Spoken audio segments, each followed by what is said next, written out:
Hi, I'm Adam Tucker from Cadent, and I'm pleased to be joined by Brett Richardson from Chobani. Thanks for having me, Adam. Anytime. Historically, CPG is an industry known for stability and consistency, but in the past few years, it's gone through a tremendous amount of change. What are some of the changes affecting Chobani, and how are you using marketing to tackle those changes? So the last couple of years have been very humbling to everyone, both personally and professionally. And I think flexibility, being nimble as an organization, have really led Chobani to actually rise above a lot of the issues of inflation, supply chain, et cetera. And as a company, I think we've been able to get out of a lot of those issues really through a couple of things. One is making sure that we're innovating in what we're offering consumers, and also really thinking through what consumers are asking for and being very consumer centristic as an overall organization.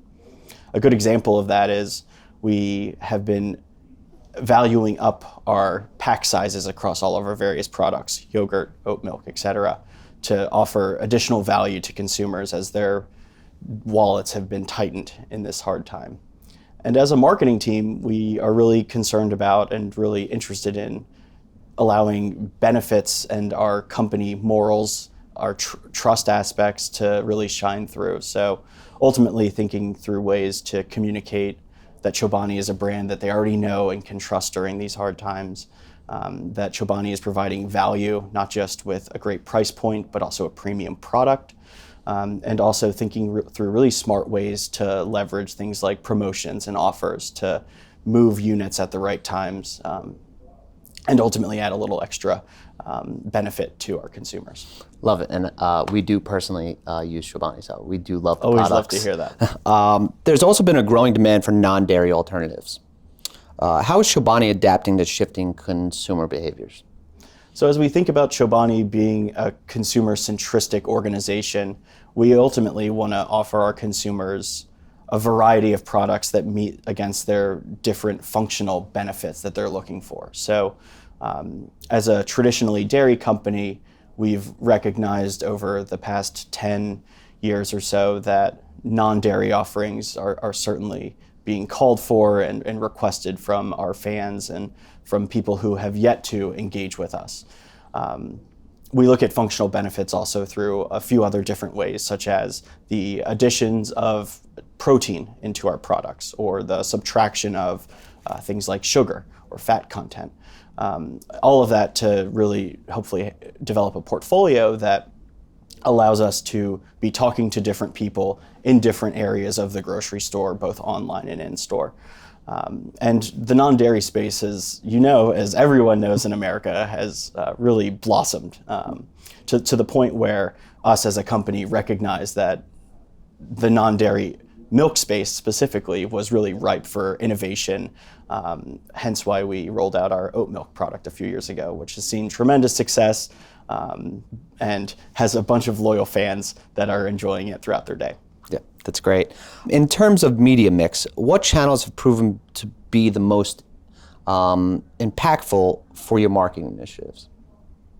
So we look at our media mix in a couple of ways. One is really thinking through the consumer journey and how people are just interacting in their, day to day.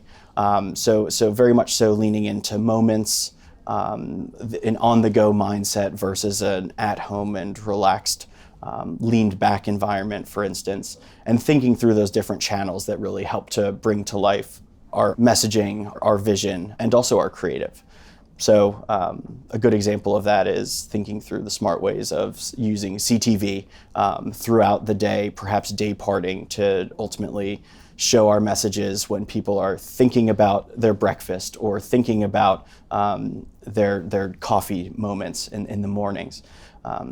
And then the other area that we're really concerned about and really value as we develop our media mix is our ultimately canvas. And what I mean by that is how can we bring to life our creative? We have an in-house creative team at Chobani. They're a really fantastic, strategic group who can produce some fantastic work, both from a design perspective, from a creativity perspective. And for us as a marketing team, we're really interested in just kind of letting them shine. So, sometimes that means working through new platforms like audio, podcasting, out of home, et cetera, different new canvases for our team to get excited and ultimately produce some beautiful things. Sounds exciting. I'm excited to see. If we focus on TV, how do linear and advanced TV fit into Chobani's media plans right now? Yeah, so as we look at the TV and advanced TV space, we really bucket that into video more generally. And we're really keen on thinking through ways to be audience first overall in all of our channel selections. So I'm very excited by advanced TV and the growth that has occurred in that space, not just from an inventory and reach perspective, but also from a measurement perspective as well, and thinking through the smart ways that we can ultimately validate every dollar spent there.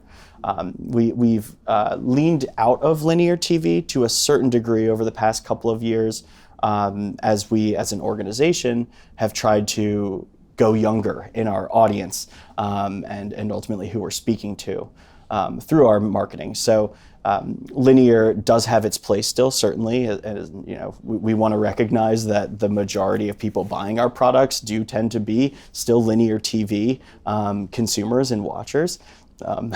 And just in this new day and age, we want to really think through how we can take that a step further and think through smart ways to, again, just be talking to the right people, not just from a demographic perspective, but perhaps from a psychographic or behavioral level of data.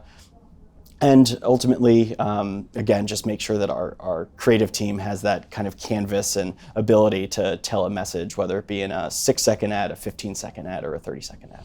Yeah, I want to just touch on something. You had a few keywords in there that I liked. Targeting and measurement.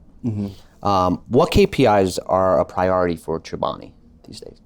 Yeah, so we look at our KPIs in, I'll say, a kind of 3-tiered system. The first tier being our commercial goals. So we're, like any company, especially in these hard economic times, very gauged into or geared towards sales, return on investment, and ultimately making sure that our dollars are efficient and effective. So thinking through how to layer on MMM studies, sales lift studies, things of that nature to ultimately validate every dollar that we spend. As we take that a step down, we're looking at campaign KPIs. So do we need to grow awareness of a certain product? Are we concerned about our brand trust and growing brand favorability?